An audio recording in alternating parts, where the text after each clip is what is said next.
I saw something on Reddit and genuinely I had to see if this has been out for a couple of days, but I haven't played, so let's hope it's not true. Oh god. The first clip that I just showed you was my initial reaction to seeing the price of the McLaren F1, and that was 9 months ago. And today it's even worse. The car now costs 20 million credits, and the thing is that price is gonna increase even more. So this is gonna be the first car in Gran Turismo 7 history to break 20 million credits. It's gonna be more than 20 million credits, making this the most expensive car in the game. Now, I was complaining about 18 million credits, and seeing how the price is actually increasing as the months go by, I need to find out, is this car worth the money? Am I buying a car that's actually gonna be good, or am I buying something just for the name and the history of the vehicle? So, in today's video, that's exactly what we're gonna find out. Now, the McLaren produces 600 plus brake horsepower, powered by a V12 made by BMW. Now, I almost missed a bean my F1 coming around the first turn. The car is mid-engined and rear-wheel drive, which means you cannot treat it like any other vehicle, and the standard setup of the vehicle is quite weird.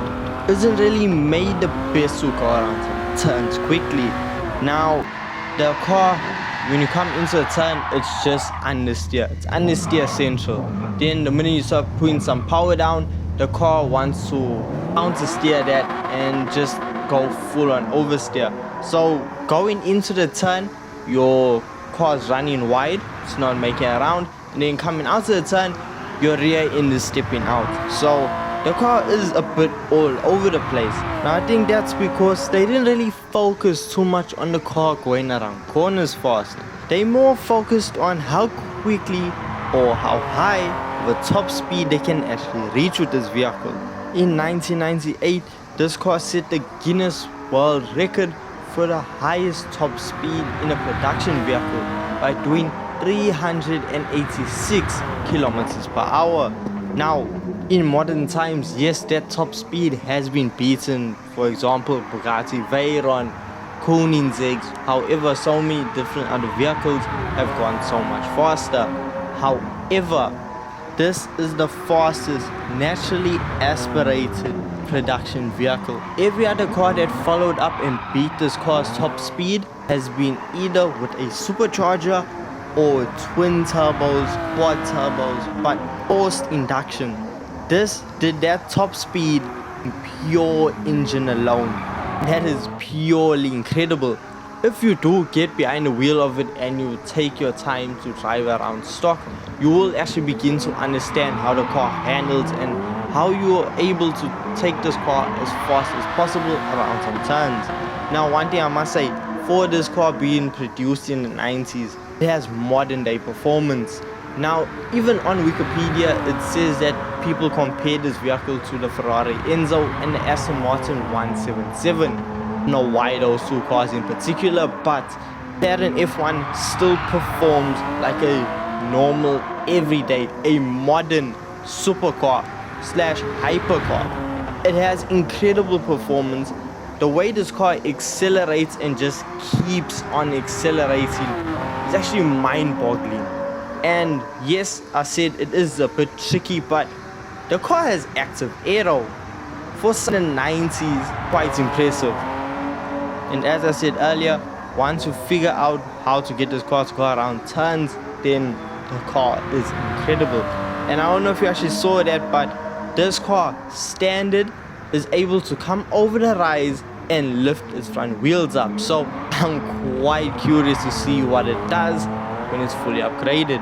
The McLaren now, when it comes to upgrading, it has only a select number of parts. And since it's naturally aspirated and they want to keep that in effect, they locked away superchargers and turbochargers. So this is just raw engine power. And after fully upgrading the engine, we received almost 900 brake horsepower. What I found interesting was the fact that we want able to decrease the weight on this vehicle.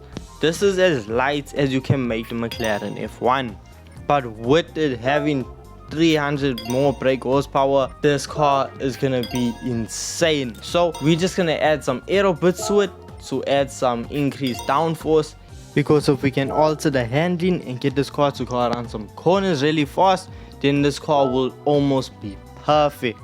The first change I noticed was how aggressive the engine note was. Because of that and how hard the car is accelerating, I knew this car is gonna be absolute mind-blowing.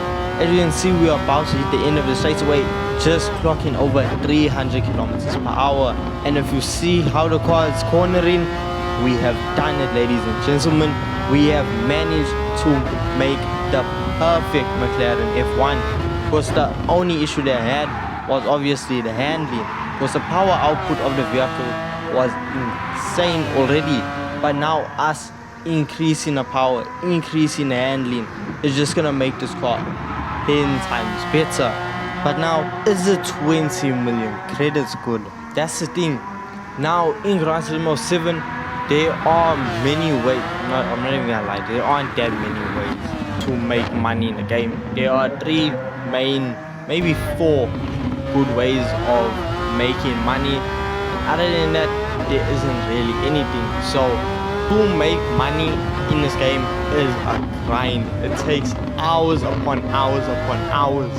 My thing is this the best use of your time and effort? Because with Gran Turismo 7, you know there's bugs and things, so you can do an hour-long event, just go onto a black screen and boom, that's your whole hour wasted. The car is fun and everything about it, you know, it's really cool, the history behind it, how important and rare this car is, and you know the legacy and what this car actually holds. But I understand why it's 20 million, but from a standpoint of if you're looking for a car that's just fast, handles amazingly, and isn't gonna break the bank, there are better options out there. For example, the Lamborghini Aventador. That car for me offers everything that the McLaren does in a modern package, and somehow is a lot more fun, affordable, and it does everything the McLaren does but slightly better. So with all that being said, do I think the McLaren F1 is worth 20 million? Look, for the car's history, it's worth every single penny, but for its actual performance and everything else, no, it's not worth 20 million credits.